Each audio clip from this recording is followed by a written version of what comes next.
guess we have to talk about Jurassic World Dominion. Okay, so massive spoiler warning going ahead. This review will definitely have spoilers, and it'll be talking a little bit about Camp Cretaceous too. So click away if you don't want to know anything about the new movie, Fallen Kingdom, or the animated series. That is also canon. So again, final warning, click away now if you don't want to know anything and you want to go in spoiler free. I am a huge Jurassic Park fan, and the original movie continues to be one of my favorite movies ever made. And I'm always silently comparing every movie I ever have seen to that movie, so it's definitely my favorite. And with that being said, I'm going to get this out of the way first. I actually enjoyed the movie. Yes, let me know how much you disagree and hate me in the comments. But no, I didn't hate it, but I wasn't completely taken away and in love with it, of course. It's no original Jurassic Park, that's for sure. That movie is untouchable perfection in my mind. That being said, I've been waiting a while with anticipation for this movie. I didn't feel really let down with what I got like other people. Now, I guess I'm kind of weird because I also didn't hate Fallen Kingdom. There was a lot of great cinematography in that movie, and I remember sobbing so hard when the volcano took the dinosaurs, and I really liked the introduction of Maisie into the series. Yeah, it's a really sad movie, but I really felt something during it, and that's what I've been told real art is. It just makes you feel emotion, makes you feel something. And that movie for me definitely made me feel. The way they were writing in this movie, just completely ignore the writing of the last movie, was really weird, but I've seen a lot of anime, and that's something anime does, so for the sake of my love of Jurassic Park, I'm willing to overlook that slightly. Now, I've seen a lot of people really hate this movie, which is like, really? It's not the worst thing we ever got. And I've even seen it being ranked lower than Jurassic Park 3. Like, ouch. Really, guys? It didn't make me feel anything other than, like, happy, gushy nostalgia. Like, is that so bad? I get that a lot of people have a different expectations going to the theaters, but I really did not feel like this movie was worse than Jurassic Park 3. And you can let me know your opinion of that in the comments. So, in the movie, I think we all expected them to pick up right away. But actually, it has been many years since the dinosaurs first broke out, and we're dealing with a point in the timeline where the military and whatever else has already cleaned up most of the big predators, which is to be expected. I know that a lot of us did kind of feel let down with a lot of the promo material because we felt we'd be seeing, a lot more dinosaurs in the wild with people, but I'm not really sure why they didn't go that route. Maybe something to do with the writing of the pandemic, maybe causing difficulties, I'm not quite sure. I really like the dynamic of Claire, Owen, and Maisie in this movie.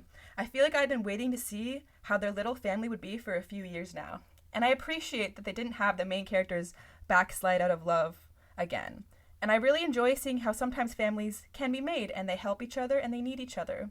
They all have a strong bond, and I think more people should be willing to adopt teenagers, even with their mood swings and all. I must say, the inclusion of the original cast was just beautiful. And it even included the longtime need for Ellie and Alan Grant to finally get together. There was a lot, and I mean a lot of fan service with the original cast, but I mean, if you shut your brain off and appreciate what we're getting and how great it is to have everyone on screen together, it's a really good time. The writing was probably going to have to be a little cheesy in order to get all the characters together and worked into the plot somehow, so I'm pretty okay with what we got. So like I was saying, the movie was perfect fan service cheese.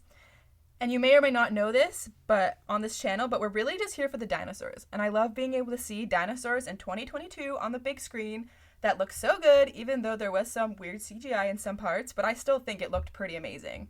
And you also may know on this channel that I am a huge Doctor Wu fan, so even though it did kind of come out of nowhere, I really did appreciate his redemption arc, and having him be a part of all the movies. And if you watch Camp Cretaceous at all, you will know that they were kind of sort of aiming for a more sympathetic side of his character anyway, so I wasn't completely shocked.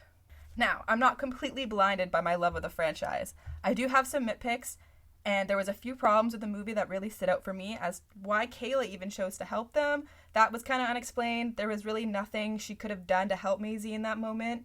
She saw, during the trade-off, so that was confusing. Not a lot of gore, which was kind of disappointing. It makes me think maybe they were trying to appeal more to the animated series audience. But, I don't know, kids have always liked that stuff, and kids have always liked Jurassic Park before, so I'm not really sure what the motive was there. I definitely feel like a lot of the script must have been changed because of maybe the pandemic, and a lot of actors probably told they couldn't come back to finish filming. I do really like how they included a lot of Camp Cretaceous stuff in the movie. I'm curious to see what the last season will be like and how they will tie in the Barbasol can, because in the movie, it did kind of seem it was out of nowhere. Like, why would he even have that?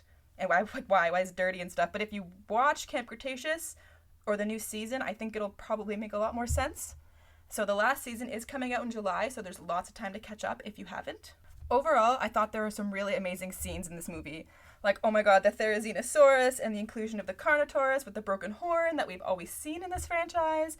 And there was a lot of parts and some great camera work. And I had a really great theater experience with this. There was about 10 kids in front of me, and their dad took them to see it, and they were just having a great time. And I could tell this was a very special moment for them. And at the end of the movie, the whole theater clapped, and it was a packed theater. And the people I was with said they'd never experienced that really before with the whole theater clapping. And it was a very magical moment, especially because we were there actually on the 11th, which is the 29th year anniversary of the first Jurassic Park. So I'm not really sure why they didn't make the premiere the 11th, but I feel like that's a whole other story. Overall, I thought it was a great end to the series to wrap everything up, but wait, what? So it's not the epic conclusion? I don't know, I'm kind of confused. Anyway, I just love dinosaurs, and I'm very glad these movies are being continued to be made, and the magic of Jurassic Park is still alive and is really special. So thank you for coming to my little rant. I know a lot of people dislike this movie, so my opinion might not line up with yours, but thank you for listening anyways. Remember to like, comment, subscribe. I'm Katie Sky, the girl in the clouds, and I will see you all in the next video. Bye, everyone.